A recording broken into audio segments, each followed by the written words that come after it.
There is nothing in the universe that is not made of this divine energy, and this divine energy is consciousness itself. And somehow I'm a reduction of that consciousness, but also connected to the fullness of it. And it is inside of everything, and nothing is outside it. Everybody's experience is subjective, and there's a lot of discussion about that. But the overlap areas are love, light, and the fact that everybody who dies and leaves their body knows that they're not their body anymore. They know that they're this other thing. Their identity shifts. This convergence of the UFO phenomenon and the near-death experience phenomenon. Maybe for the first time in the history of the world, these two things will touch, and we'll have an opportunity to nudge society and culture, all of our tribes on this multi-nation, cultural, religious planet. We can nudge everybody toward a higher calling.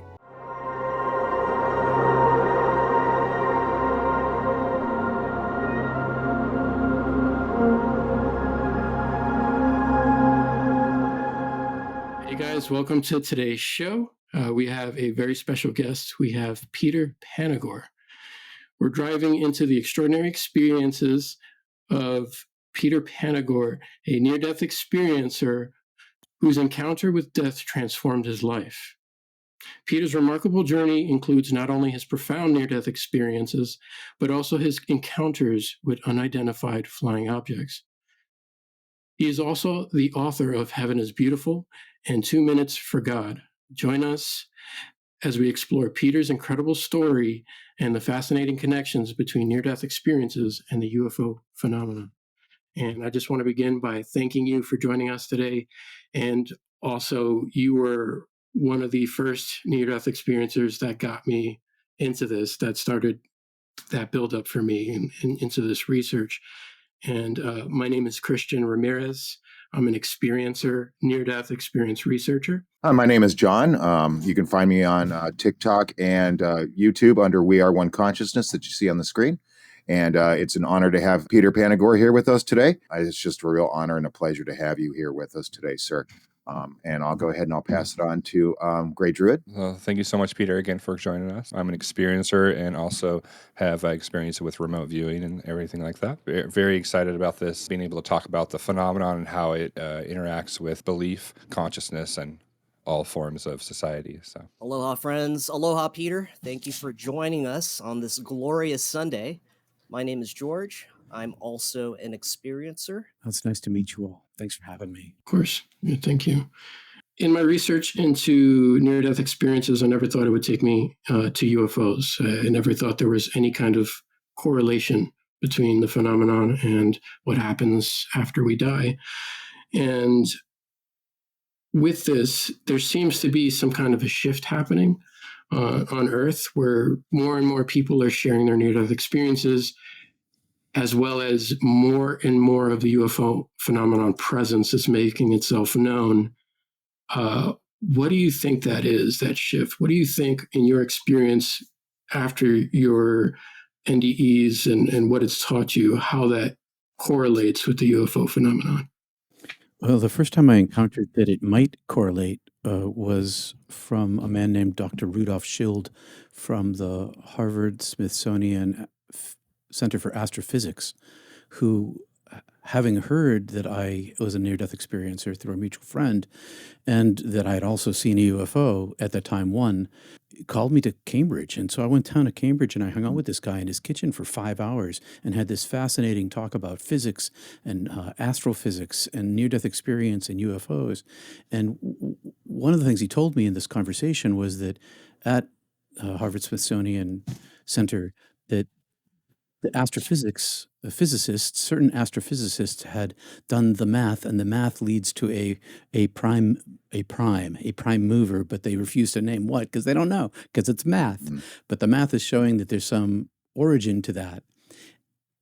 But then we got into the subject of UFO, and he'd been kind of collecting near-death experiencers and UFO experiencers. He'd been collecting UFO experiencers, and a couple of NDEs too. He thought that there was a correlation between it. I didn't know. But all I know is that I'd had a series of mystical experiences when I was a child, uh, similar to near-death experience, but I didn't die. And that I saw my first UFO in 1977, chased it for a long distance, and then in 1980 I died.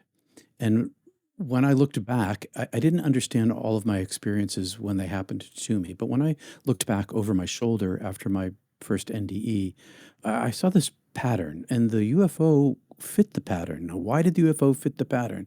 It fit the pattern because I understood in my near-death experience that we are not alone in the universe. The universe is, I went to, part of my NDE involved me having an observer's witnessing position inside our physical universe while most of it was still outside of it. It was a portion of me that could see into it live time.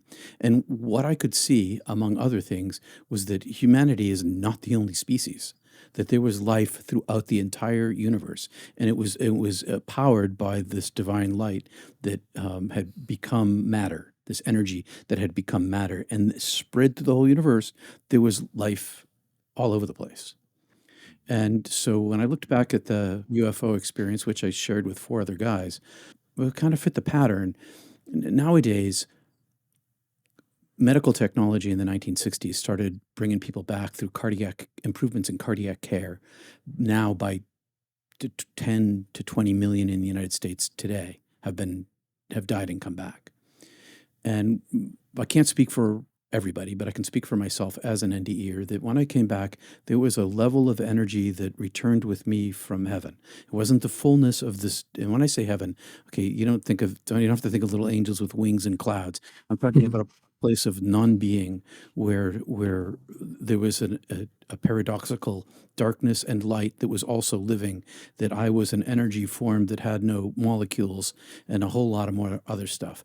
But a certain proportion of that energy, a very small proportion of it, came back with me and was illuminating me from the inside out, causing me to see illumination in everywhere I looked. And then as I began to learn about near-death experiencers by the 10s and 20 millions around, not just the United States, but around the world, I wondered whether there's something that can be seen, like the planet has a glow to it. If you had the tool to measure it, could you see the soul? Maybe so. So maybe there's, and this is just speculation, I don't know this, but maybe there's some correlation between the number of near-death experiencers in the world, which is an entirely new phenomena. There's always been near-death experiencers all the way through history. They're you can find them in the literature, especially if you're a scholar and you know where to look. Not me, but I'm talking about a guy whose lecture I attended. But for the first time in the history of the world, there are tens and tens of millions of us. And I know that I can see the light inside other people, especially when I have a conversation with near-death experiencers. I have this physical response to the energy that's inside of them. So maybe we're just illuminated. Wow, that's a lot to unpack. In my own research in spirituality and the phenomena when it comes to, a lot of people say UAPs now and NHI, but I'm still old school like yourselves. It's UFO and extraterrestrial, but that doesn't really matter. And just the whole consciousness stream that the universe has. And, we have scientists now that are stating that, hey, the universe, there's underlying like consciousness that goes throughout. And I do think that Earth and us as beings in the creation, whatever role that we do play in that, are just part of that conscious level. So that's great. I have a lot of questions just on everything that you just introduced, your introduction. But what I'd like to do is how might near-death experiences, NDEs, provide insight into the nature of human consciousness and its potential connections to non-human intelligences? All right. Do NDEs involving encounters with non-human intelligence challenge conventional boundaries between physical and non-physical realities? Yes, it totally does. Because suddenly, when there are several things that I think near-death experiencers have in common. Everybody's experience is subjective, and there are a lot of there's a lot of discussion about that, but there's a lot, the overlap areas are love, light, and the fact that everybody who dies and leaves their body knows that they're not their body anymore. They know that they're this other thing. Their identity shifts. They're no longer, it's very difficult, at least it was for me, to identify as a human being after that, because I now know that my consciousness, there's at least two different realities, parallel dimensions. And one of them is the actual real me, my higher consciousness self, and the other one is this physical self. And so there's this commonality among us that consciousness inhabits the body.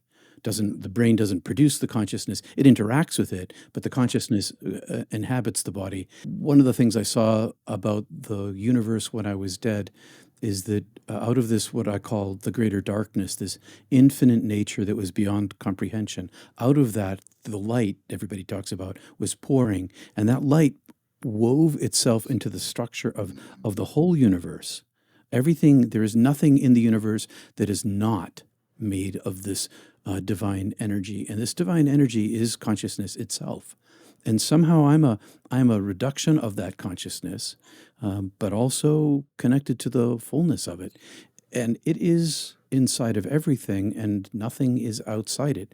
So, humanity, we're not that old. As Homo sapiens, estimates are around 200,000 years for being Roughly. Homo sapiens, something like that. In the form that we're in now, hominids have been around a long time, and we spend a lot of time as hominids, but we're not that old. Now imagine, just last week, the James Webb Telescope spotted like the youngest galaxy that they've ever seen. It's been in existence for billions of years. If a species has been in existence for an extremely long time, and unlike humanity, have evolved beyond our animal nature and our tribalism and selfishness, and you know yourself to be a consciousness at your core, and you have the technology to travel across the universe, you'd be encountering yourself and us, because the light always sees itself. There's nowhere that it's not itself. And if you strip away enough of the attachment to one's self, the more one strips that away, the more that becomes evident. So I've not had telepathic communication with UFOs. I know that people talk about that. That hasn't been my experience. Not that I know of anyway. Had a dream once, but it was a dream and vivid, but it wasn't like my other 3 times that I saw UFOs. Peter, I wanted to ask you a very simple question. What is the self, and what is it that does the observing or observation? When I was dead, there was no language there. And everything that I talk about, it's all metaphor and simile and constructs. So my higher self isn't just a single thing. My experience was that I'm like a Russian doll.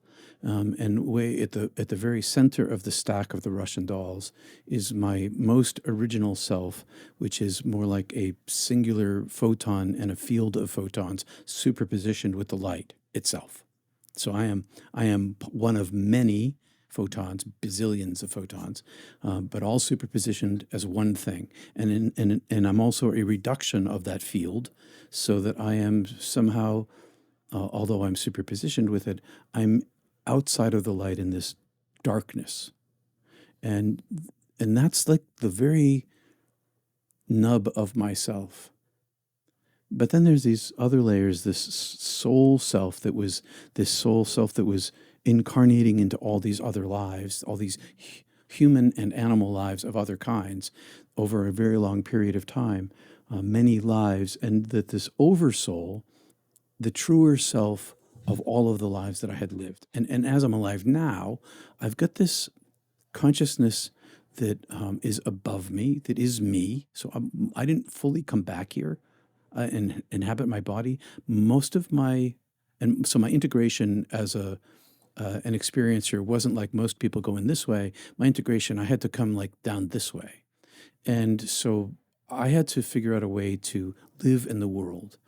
And because my higher self, this witness self, it inhabits my body and gives me thoughts about what I am.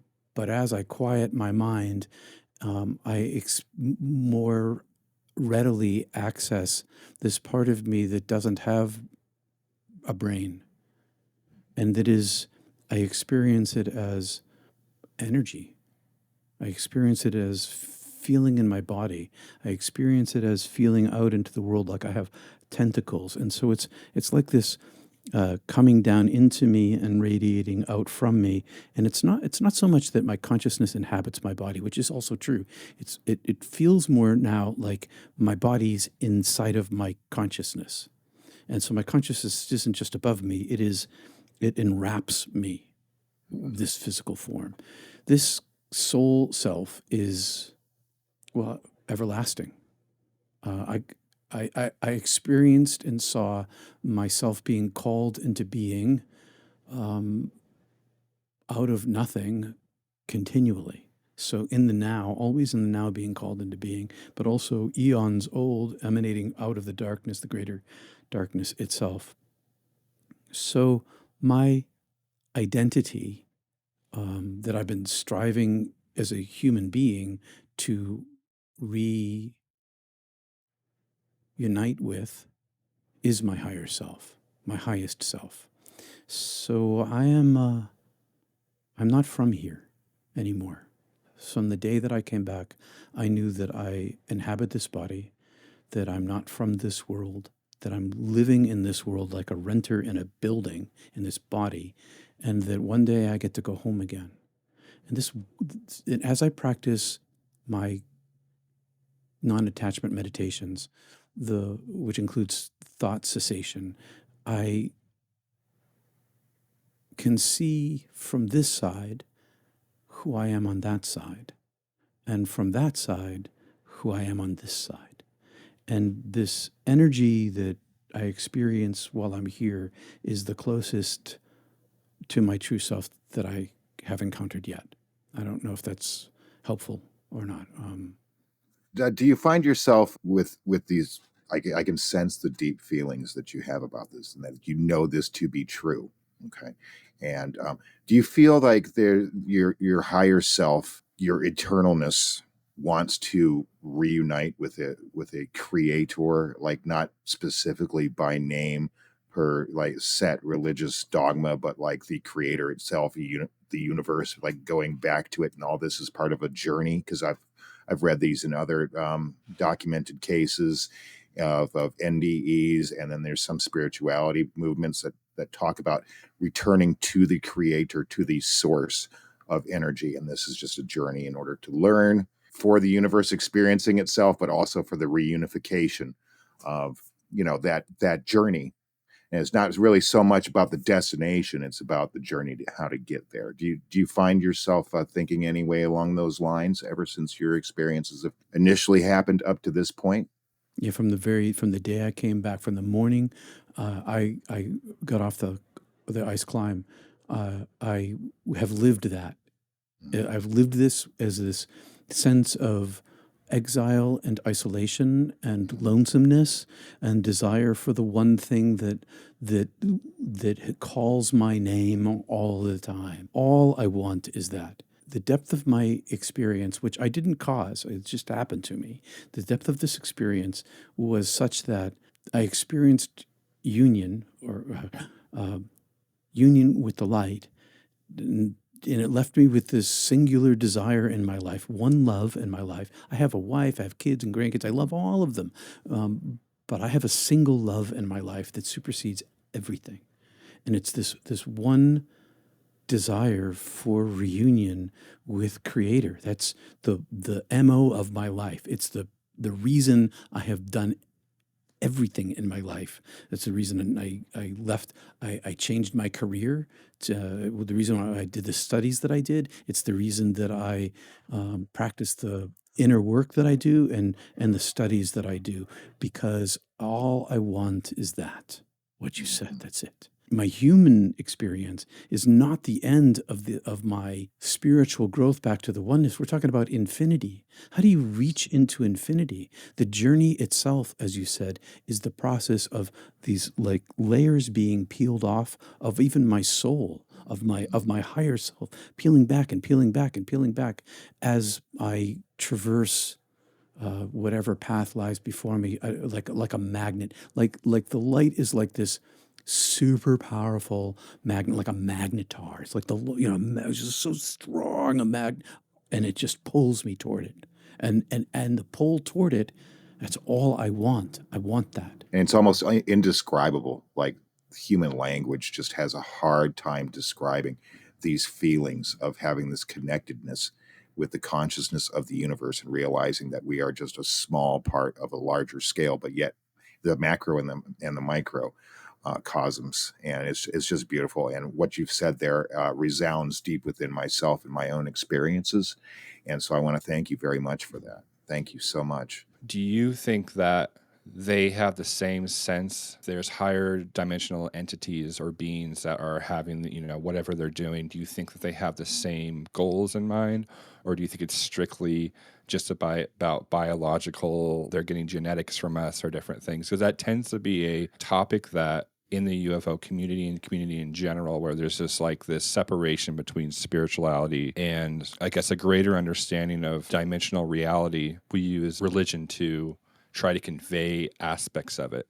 But do you think that there's a separation between that, or do you think it's all interrelated with each other? I think it can't help but be all interrelated with each other because a definition of source is the center, a circle whose center is everywhere and whose circumference is nowhere that it's not. But that said, that doesn't mean that just because you're capable of interstellar travel or you're a multidimensional being that you've advanced spiritually.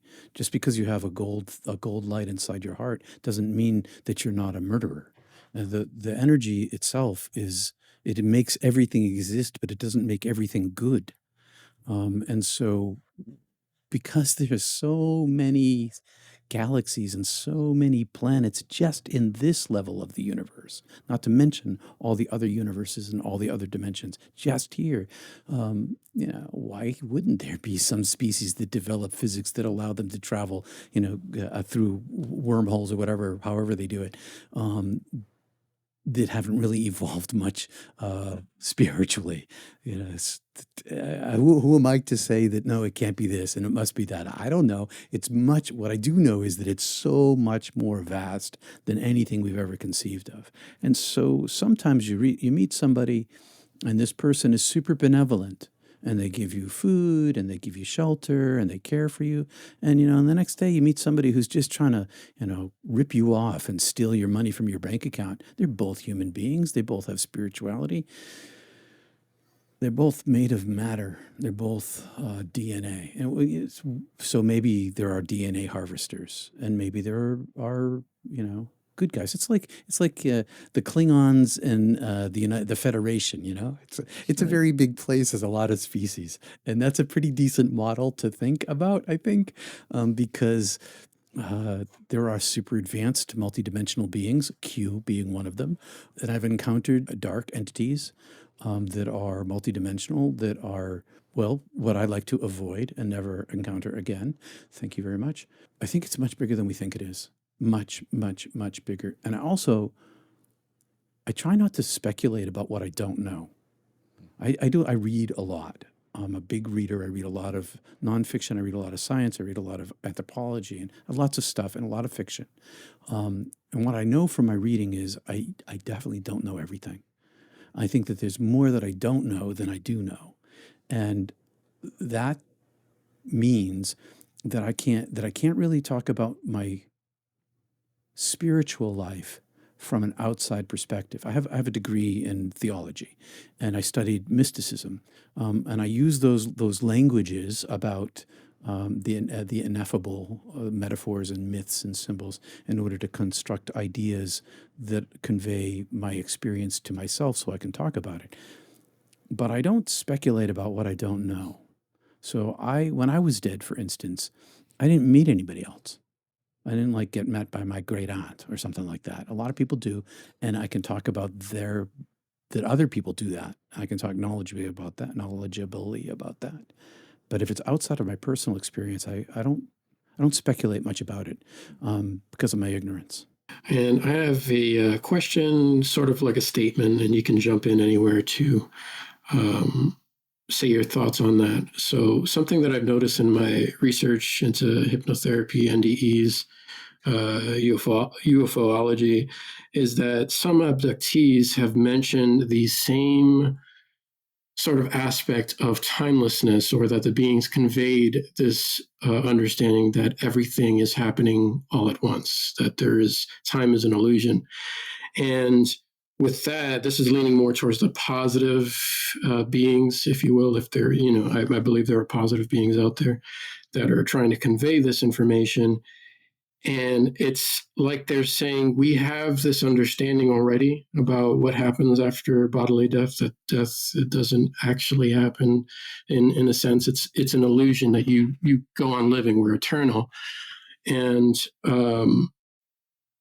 it would seem that a being or a society that has that level of understanding, especially the understanding of what a life review is and how you affect another through your actions, intentional or unintentional, that they would be more inclined to respect life and have like a deeper understanding of love than we might have. So have you noticed that pattern, or does that make sense to you? Or any thoughts on that, really? It could just be opinion or just statements or anything like that. There seems to be levels of near-death experience. And once a person might be in a car wreck and they pop out of their body and they pop back in. They don't go anywhere. They know that they died, or they're like, what happened to me?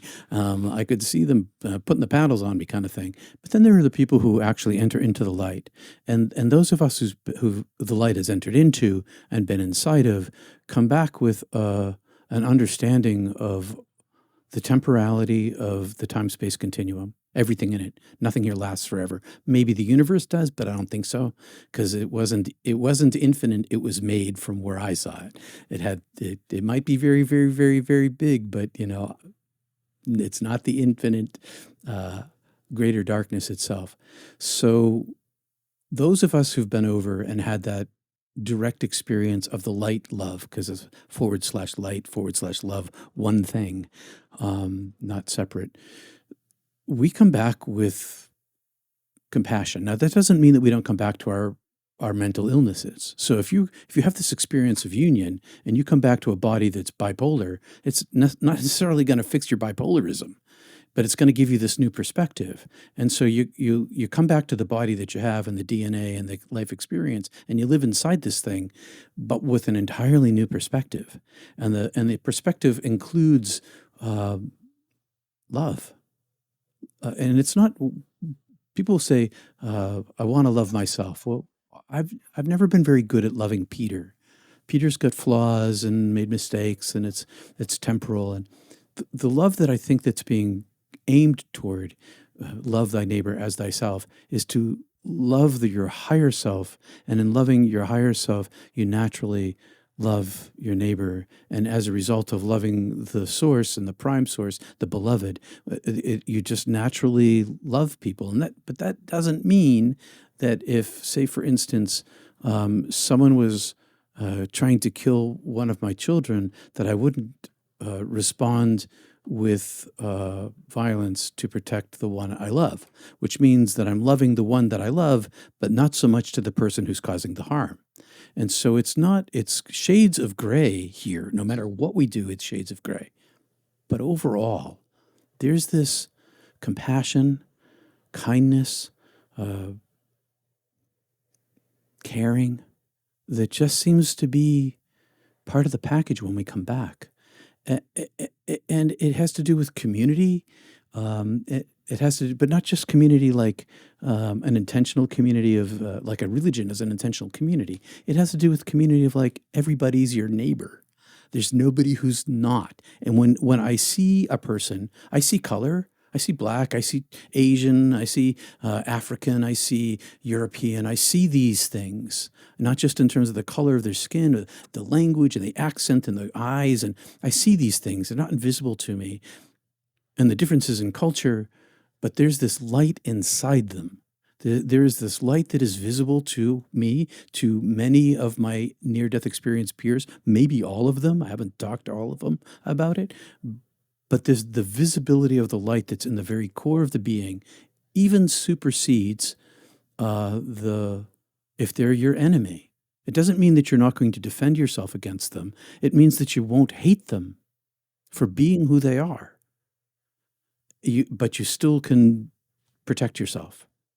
It's so that it's this love that is much, much deeper than an emotion. And the word, even the word love, isn't really the best word. It's the best word we have. I don't know what's a better word, but it's not the best word because it conjures up all these different kinds of human love, which are wonderful. But it's those times a million. It's my favorite word, ineffable. But it is experiential. So what I'm kind of hoping for is twofold. UAPs, UFOs, I'm still old school UFO, and this convergence of the UFO phenomenon and the near-death experience phenomenon is that maybe for the first time in the history of the world, these two things will touch and we'll have an opportunity to nudge society and culture, all of our tribes on this multi-nation, cultural, religious planet. We can nudge everybody toward a higher calling, toward what I think Lincoln called this higher angels. The love that pervades all things gives us a chance as a planet to survive, as a species. Because, if we end up nuking each other, if there's mutually assured destruction, or climate change comes to the level where there's societal dislocation, maybe there'll be a remnant of humanity that survives and begins something new. Or maybe humanity will just be a blip on the geologic history of the Earth, in which case, so what? Something, other species will arise and evolve in our place. One of the things that near-death experience gave me is knowing that all things pass away. Everything does, including me, except for my true original self, and the same for everybody else. So even though there's death, nothing really ever dies. Nothing ever goes away. That's my hope for humanity. With the UAPs announcing themselves, like landing on the White House lawn, or over the Kremlin or something, and the benevolent ones, I want benevolence, of course, that it's going to shatter religion. It's going to shatter Western cultural religion, Judeo-Christianity, among the literalists, the people who, because the foundation of that faith and that myth is that we are the most important species in the universe.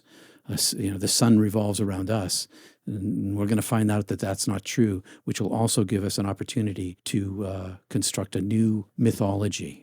Because human beings are meaning makers. Even if we don't want to start a new religion, that's what happens all the time. Just look at the history of humanity. There's always something new coming up. But maybe with this time, we can follow Ziggy Marley's song, Love is My Religion. That's if we can get to that place, I'm in. I'll join religion then, maybe. I don't know. I feel like, just to say briefly, the whole national borders and all of that, like once, it's like you often hear from near-death experiencers, if everybody could have an NDE, there would be peace on Earth, because it would seem nonsensical to do any kind of harm or have any kind of selfishness or corruption towards another when you realize that we're all connected. And when I do this to you, I do this to me. A lot of that just has to deal with humanity's infatuation with physicality, like things, cars, video games, you name it, and we see ourselves as things, and it's just interesting that way. But I wanted to kind of go back to Orthodox religions, and I think that there are some religions out there that they definitely sense that this is starting to come to a head a little bit when you have like the Catholic Church saying, "Hey, you know what? Yes, we're not we're made in God's image, but He has many images, and so out within the universe, there is life. And if we were to ever meet them, we would gladly baptize them." And so I see that there. Yes, it is funny. It really is, because of course my mind is thinking about like a gray alien or whatever descriptor, having their head dunked in water, and I don't know, water might melt them, and like in signs, I don't know, but it's at least they're saying, which is a big step for organized religious, to say, you know what, no, they're more than likely out there, and we'd be more than happy to baptize them. And I don't really think that's just so they can remain relevant when disclosure does happen, or the White House lawn, or there's enough contact, whether it be through climate change, et cetera, to which they come in and announce themselves. Which I think that personally they're doing that one person at a time. Since time is nothing to them, they're very patient and methodical with it. And so they will contact people like yourself and people like us in order to try to get the message out thoroughly. And I don't think it's going to be some kind of mass invasion, but that's just my thoughts. But there's quite a bit. I was born Catholic into a Catholic family, so I was an altar boy and all that stuff. Exactly. But I've had that in my past for longer than I've lived, so that's good. But I just wonder, like, how many more religions we're going to kind of have coming into that perspective. It doesn't seem like there's many more at this period of time, but I think that once it starts becoming obvious, they'll try to fight for their survival. And so with yourself personally, and this isn't really a question that I was thinking about asking you, but since we are on that discussion, the impact, I can imagine the impact that it's had on my life. So the impact of your near-death experiences, the impact of your witnessing a UFO and such like that, must have really like rocked you foundationally, as far as religiously, from the instant it happened into even probably now as we speak. And I know that there's more than just us. There's more than just yourself and I that have been going through this. And a lot of these people really don't know where to turn to. So, I mean, is there any advice that you can give folks like yourself, folks like us, and people that are in the audience that are going to be watching this video, on how they deal with like maybe friends, family, congregation, and moving forward with their own spirituality, to know that, hey, what I know is true and what I believe in is okay for me, and trying to spread that forward? Well, I think until recently, it wasn't allowed in the public square. We all know. And the only reason why I started talking about UFOs is because of that video footage shot off of San Diego, half a decade ago, however long that got leaked. And I was like, okay, well, the Pentagon's saying it's okay, maybe now I can talk about it publicly.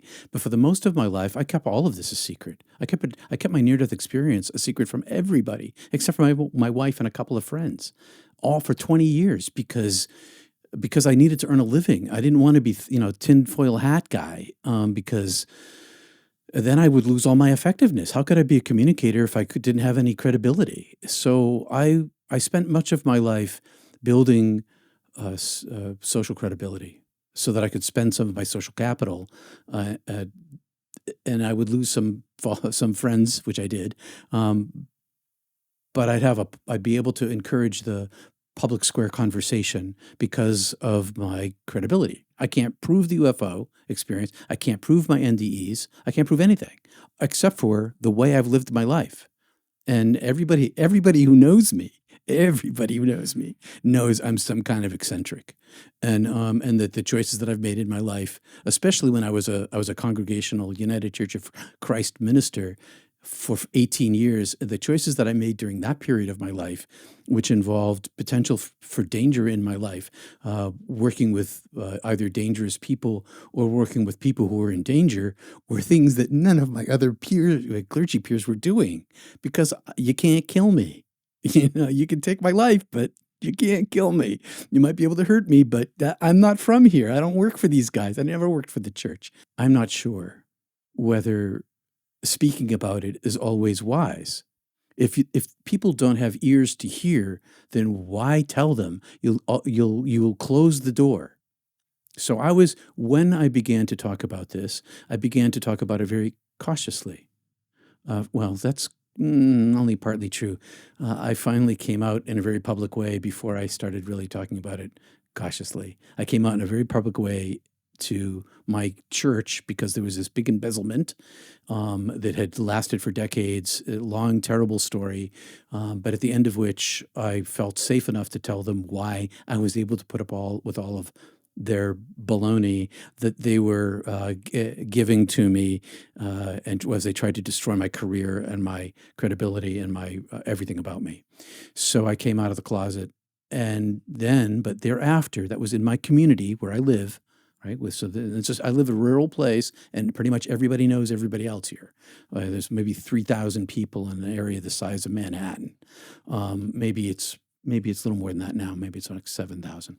We all kind of know each other, but in the outside world, whenever I approach somebody, like if I'm on an airplane, I'll like poke around a little bit. So, did you read that? Did you see that thing about the Pentagon and the UFO thing? What'd you think of that? And I kind of. And if they wanted to talk about it, I'd talk to them about it.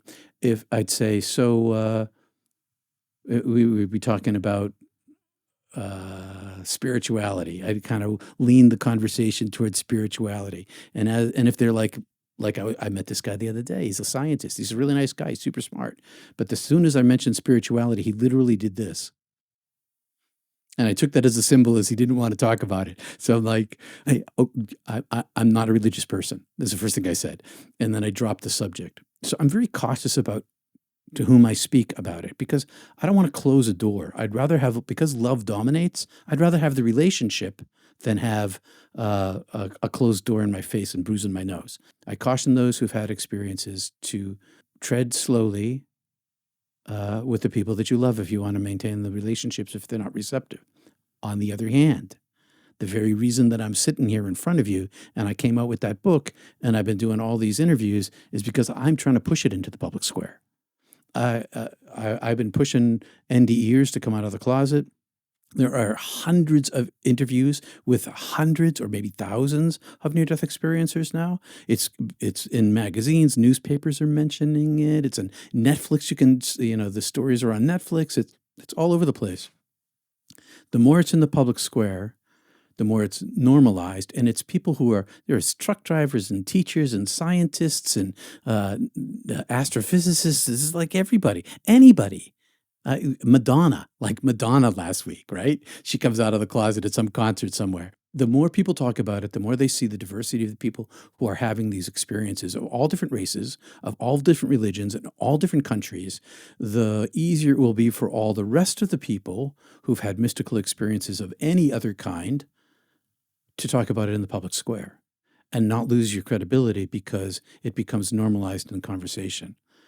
So I did this experiment after I had this TV show for, gosh, how long did I have it? 15 years. And at the end of when my show finally got canceled, I started traveling around New England, which is where I live, preaching in little tiny churches. And I began asking everybody, because I was there as the near-death experience guy, I'd ask everybody, who here's ever had a visitation from the dead? Yeah, somebody you love comes to visit you after you died or as they die. And 50% of every congregation, 50% had this experience. 50% of the people. I said, who here has ever talked about it in church? Nobody. And then I would say, who here has ever talked about it to somebody? Everybody had talked about it to somebody. Who here talked about it all the time? Nobody did. They kept it very tiny, quiet. And so I'm trying to help push against that in order to bring it to the public square so that we're all freer to talk about it. So there's A and B. Be careful to whom you speak. If they're not receptive, don't throw the pearls before the pigs, as Jesus said, because they'll just get trod into the mud. You'll lose them. And also talk about it as often as you're able, because the more we talk about it, the more it's in the public square. We want to thank you again for coming out and having this interview so we can bring it out to more of an open forum and discussion. Timing is everything. And it seems like with all this, I don't know, it's because of Grush. I think it was way beforehand. We start getting discussions about interdimensionality. You get starting more discussions about, near-death experiences and reincarnation, and everything's kind of seemed to be coming to a fulcrum. Everything's kind of right now. There's these key buzzwords that are almost going through every American household and other households worldwide, I would guess, because again, macrocosm. So now's the time. But yeah, we do have to be cautious. We always have to show caution, not out of shame, but out of just making sure that we're safe ourselves. That way, we can continue the next day to bring that message forward. Thank you, Peter. I know that you have a Judeo-Christian background, Peter, and also you've studied religion and divinity at the university level. I was wondering, with regards to your NDE experience and how that compares and contrasts with the Christian faith, I wanted to ask if your NDE either confirms or contrasts any of the religious kind of foundational doctrine from a Catholic perspective, or does it complement it in a way? And I'm reminded of various resurrections that have taken place in the Bible, such as Lazarus. When Lazarus was resurrected from Jesus, I found it odd, just kind of growing up with it throughout the years with this story that Lazarus didn't say anything about an afterlife or what he had experienced while he was dead. Can you shed some light on these aspects? It's some of this and some of that. Lazarus is my man, and he fades from the story immediately. He rises, and you don't hear from him again. And what I think about him is the poor fella. He came back, and he was an alien. No wonder you didn't hear from him again. He probably shut up. I shut up for 20 years. When there was no information about this in the public, why would you talk about it? And I'm sure that the Pharisees wouldn't have been pleased with him. And so maybe he kept his mouth shut because he couldn't talk about it, because it's ineffable on the other side. He didn't develop a vocabulary to talk about it. And maybe he didn't talk about it because he didn't know how.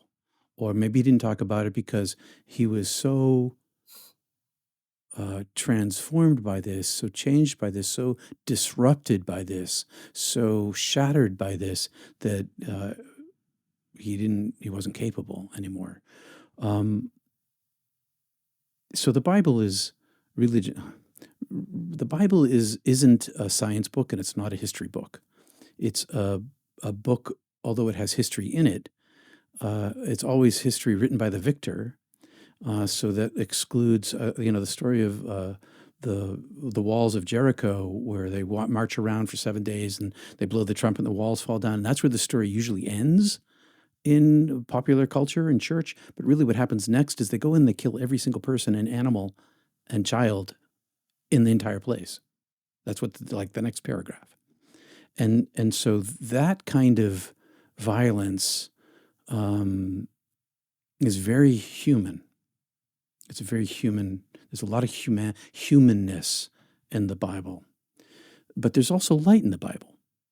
And so when I went to Catholic school, St. John's, and all boys, jock school, jock and academics, little ties and jackets. And I read a gospel a year because that was the curriculum. I had to take a religion class. So Jesus was this guy story I was familiar with. By the time I died and came back, he had transformed somehow. Because when I looked at his work again, I was like, wait a minute, this guy sounds like a near-death experiencer. And then I came across the Gospel of Thomas and the Gospel of Mary, the Gospel of Philip. And as I then read through those, I would see inside of them a singleness teacher. And Jesus was totally enlightened. And his message was codified and doctrinized, and he was transformed from this enlightened being who came to say that death has no grip on us, that it's not real, that paradise awaits us, into the embodiment to be worshipped as opposed Deification. the deification. Thank you very much. That's the word I was looking for. Right, exactly. They deified him in the Council of Nicaea, and that was not what he was about. That's not what he was saying. That's not what he was doing. So the Bible has both of these things, but when you have an organization that made of people who are who've not had mystical experiences, they can't grasp the hold of the thing that can't be held, and they create power structures in order to contain ideas which then can produce evil and good. And if it gets really bad, becomes a religion that instead of being about love, it becomes about a religion of exclusion and hatred. Mhm. And that And is, a strict adherence to dogma. yes. And then what you get is war. And, that's happened all the way through the history of Europe. It's happened all the way through the history of the world. It's not just the Christians, okay? No. The Buddhists and the Hindus and the Muslims and the Sikhs, everybody's got this problem. And the problem is the egoic self, the selfishness that we need, that's like part of being a human being. We need this to survive. And we developed these tribes in order to survive. And we were prey for 100,000 years or longer, millions of years before we became the dominant species. So we have this like natural, like looking over our shoulder all the time. Well, that's a recipe for domination, oppression, greed, power, violence. And so how do we overcome that? We haven't overcome it in, forever. The only way to do that is through love. That's it. I don't see Are anything. these philosophical underpinnings that you're talking about, do they somehow inform, for instance, I was perusing your website the other day, and one of the top headlines is "Not Church." Yeah. Can you elaborate on that? Yeah, so I was trying to figure out and I knew I was going to get stuck with the name. So when I first was starting this out 4 years ago, I was like, what am I trying to do here? For 40 years, all the time that I was in divinity school, and I didn't come out in the public. I mean, none of my friends knew. Some of my closest friends never read any of my work. And now, like 4 years ago, they just discovered I'm a near-death experiencer. Some of the people I'm closest to in my life. So I kept this thing hidden all the time. And so I was working in the church, but I wasn't a believer. I didn't have any belief when I came back. I died. All of my beliefs and everything went away. Culture, language, you name it, it was gone because I could see those all produced of the brain. The brain's making all these things, up. Tribes, all that's money, all that stuff. It's all made up. What has value and what doesn't, it's all an idea. And so I worked inside religion I always figured I was like a secret agent behind enemy lines, trying to bring the light to the people who were good people. I worked in churches where, despite the bad people who were trying to who were doing the embezzlement, there were also very good people there too. And the very good people were living lives of service to others. And so after this all ended, I left the church. I went into television. I got recruited to this TV show that I had for a long time.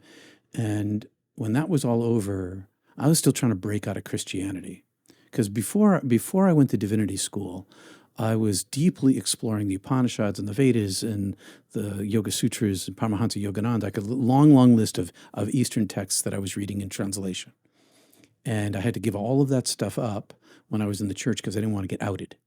So no chanting Om from the pulpit, only Amens. And when I got to not church, I was like, how do I differentiate myself? Because where I live, everybody still thinks I'm a minister. And so I was trying to like fight against that. So I called it not church because there's this thing called negative theology. There's this mystic named Pseudo-Dionysus, or also Dionysus the Agrippid. He had two names. And he developed this theology called negative theology, which is everything you say about God is not God. If I say to you that this pencil is good, then I can't use the word good for God because it is so entirely other than my idea or concept of goodness. And so I decided to call it not church. it kind of, because I had this, I was working through leaving the church. It was my employee. I mean, I was an employee. I was like making a living at this thing. And I was deeply into the cultural context of it. And so was pretty much everybody around me. And so I thought I'd use Not Church as a way to let people know that this was, for people who were leaving religion, that this might be a place that they could come and hang out for a while. And because because I was exploring the scriptures for the canonical scriptures for a long time, and then was working on the Gospel of Thomas. Now I'm doing something else. I'm kind of bringing people along into mysticism. So Not Church, I don't mention it much these past couple of months. I don't like, this is Peter Panagore and this is Not Church. Sometimes I'll say that, but most of the time I don't. Well, even Jesus said that you don't have to, supposedly, that you don't have to go to church in order to worship. No, there wasn't even the church when he Creator. was there. That's Right? right. There was no such thing. You worship in your own way. Yep. You know, and so when I think of Not Church, that's what I think of. So it means a lot to a lot of different things to a lot of different people. That's the way And it so I is. think it's actually perfection. Oh, thank you. Of course. So my background, I grew up Baptist. I eventually became evangelical, and then I left. The Western church wants to take everything literal. It has a perspective of end times, doomsday, like Antichrist, all the dogma, right? Moving forward with disclosure, moving forward just innately with us being a species and trying to save our planet, all these different things. Do you think evangelical Western church has a time frame of fizzling out? Or do you think that there is potential for an evolution internally with people inside that maybe have interactions with non-human intelligence?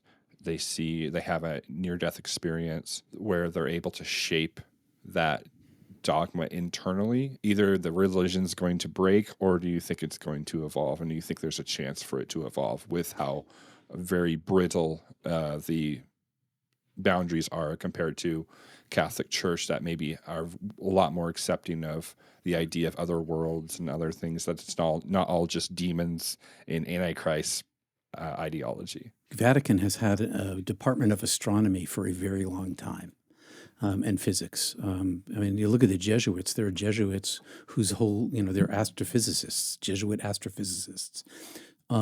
So in terms of the evangelical church, I could give you a very detailed answer about how they developed and why they became the way they are, but their rigidity is their fragility. The people who are awakening in the evangelical churches, they are leaving. They're leaving because of the rigidity. They can't fit there anymore. And so back in the 1970s, the mainline, what used to be called the mainline churches, Presbyterians, Methodists, those kinds, began their long, slow decline, which they are still in decline. It wasn't until only several years ago that the Southern Baptist Convention began its decline. And a lot of that's because the young people are like, my buddy's gay. She's lesbian. I like my sister. And so they can't abide by the hate. But if they know that, and they are consolidating their power. Let's put it that way. They're consolidating their power. So will they endure for a while? They may. They may not only endure for a while, they may gain power as a minority. We're seeing that in politics too. Yes, that's right. But the white Christian nationalist, I'm sorry to say those three words here, but the white Christian nationalist movement that began before Barry Goldwater has been trying to, as they decline, trying to impose their doctrine on everybody. But when I think that the whole thing's going to completely shatter and all power is going to be lost when the UFOs really show up and like walk among us openly and undeniably prove that humanity is not the center of God's universe, and that why will that shatter? Because the literalism is read into the chapters of Genesis in particular, the first series of chapters in Genesis, where all the rest of literalism of the entire perspective from that one point extends through all of the Bible. And if one domino falls, the domino that we are not the pinnacle of God's creation, when that falls, everything else tumbles, because that's the cornerstone, to use a biblical analogy, the cornerstone. And when that cornerstone crumbles, the whole structure is going to come down. When that is, I don't know. And I'm kind of hoping that that sooner than later, that the UFOs make themselves, the aliens, whatever we call them these days, and the benevolent ones make themselves known, so that we can have an opportunity to forestall some of the worst things that humanity can do to each other. With all that too, something that I've noticed, and I know you guys probably agree with me, is that I've noticed a lot, especially in the UFO community, and also like just regular community, TikTok, social media, there is like this divide of like people who will try to kind of force the phenomenon to fit within the realm of their faith. So like, because they don't understand it, and people fear the unknown, that's a human thing too, and it's scary to some, they will demonize them. So it's like, oh, those are demons. And it seems like there's no investigation, there's just this assumption. Can you touch on that? There's this passage in the New Testament and the epistles that says, even the devil can disguise himself as an angel of light. And that is the key passage for all of these things. If they don't know what it is, it must be the devil. And that prevents, in the same way that they don't they don't investigate into the phenomena, they also don't investigate other religions, because they're of the devil. So the barrier isn't just in this one place. There's this barrier around the entire structure of especially evangelicism. I'm sorry to say that, but that's just the truth. That the literalism has this, it's self-referencing. It only looks inside itself and allows no new information in. Even when that information is pretty freaking obvious, like humans never never rode on the backs of dinosaurs. I saw this cartoon recently out of the Noah's Ark place down there in Kentucky, I think it is. That is like this picture of a guy on a dinosaur. This is, no, it. Let's just make it up as we go, right? And it's interesting because you brought up a couple times about, and I agree with you about humanity seeing itself still as the pinnacle, because we haven't had the proof of, NHI's extraterrestrial intelligence, whatever term we want to have at the time. And so this is something that I'm personally struggling with when it comes to the UFO community and all the different belief systems and aspects, which I believe that the universe, anything's possible in the universe. If you think of it, the universe probably thought of it, so it's somewhere. Okay. But that being said, to where the contact from these aliens, because again, I'm from the 70s as well, these aliens, is that they're future humans that are coming here to pass on, knowledge and information.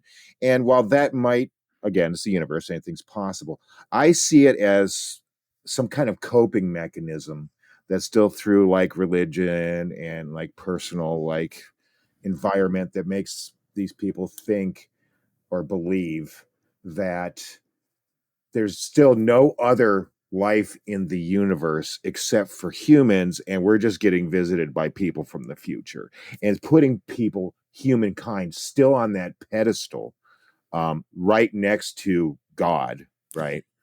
And it's almost deification of the species in and upon itself. And I think that that's a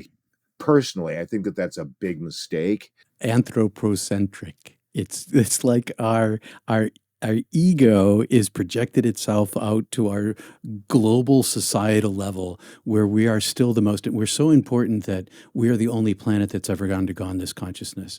But there's no evidence of that. The word is speculation. All of this is speculation and guessing. And worse, it's belief. Belief isn't even real.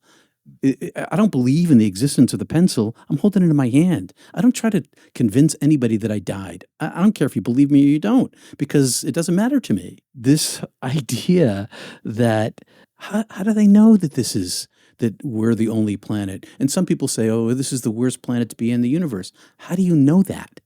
I mean, what's your comparison? I have enough I had enough of a brain left after I died that I still use critical thinking, analysis, research, systematic understanding. I use the tools that are built by society and by humanity to not make to not make choices that will lead us into our own destruction. And you mentioned it's going to hit us upside the head. It's going to hit upside the head the people who've already decided what is without any evidence. And those are, the reason why that's a thing in our culture is because the evangelical church historically has denied education. That's your education talking there. Don't be reading other books other than the Bible. You might get ideas. Science isn't real. All these things are related to this self-reflecting sphere of biblical studies in which nothing else new can be added. So it produces this idea that we are important. And I'll tell you, we're not. Just look at the age of the universe. We are a mote, a speck in the history of the universe. Nothing. And I only have a few minutes left here, but when I died, I saw my size of myself. I am a size of a single electron in the universe, and not just in the universe, in all of time space. I'm like nothing in comparison to the size of this and the history of this thing. What makes us so special? It's the book of Genesis. I think that all of humanity, whether it be through NDE or otherwise, the entire race needs an ego death. Oh yeah, for sure. That's where it comes to, and then we would be, bam, we would be ready to just go to that. I would hope that next level. Thank you. We have to drop a lot of LSD in a lot of reservoirs. Yes. Let's go. Okay. On that note, and no, it's okay, and we can bring this episode to a close. It was a pleasure having you. Thank you for taking the time out of your busy schedule to be here with us, and I hope we can have you on Cosmic Convergence again. And any final statements from anyone else, or just say goodbye? You guys are good. I'd like to say that you've become one of my favorites. I want to thank you so much, Peter. This was an invigorating, mind-opening, and entertaining interview. And what an honor, what a pleasure to have you join us. I feel deeply about that, and I do hope that we have another opportunity. Most definitely. You're a gentleman and a scholar, and I appreciate the work that you're doing and getting your message out. Thank you. Thank you. I'd like a closing word, which is, I've never had a better conversation in an interview than with you four guys. I've had good conversations. People have asked me excellent questions, but nobody's gone down this route with me. And I super appreciate this, because there is in my life a relationship between the UAP experiences that I had and my NDE. They are intimately related. And I'll finish by saying I saw two more. I saw one from my backyard in May 2 years ago, a big round sphere going against the hard-blowing east wind below the clouds, above the treetop, just moving super slow. And only about 4 months ago on Cape Cod, driving past the Hyannis airport at night, one of those Delta wings with the lights underneath it just like flew really slowly right over the car. I was like, what is that? They're real, and may they change the world. Thanks for having me. Love to come back too. Thank you. Thank you for being here. Be sure to like, share, and subscribe if you enjoyed the episode. And until then, we'll catch you guys later.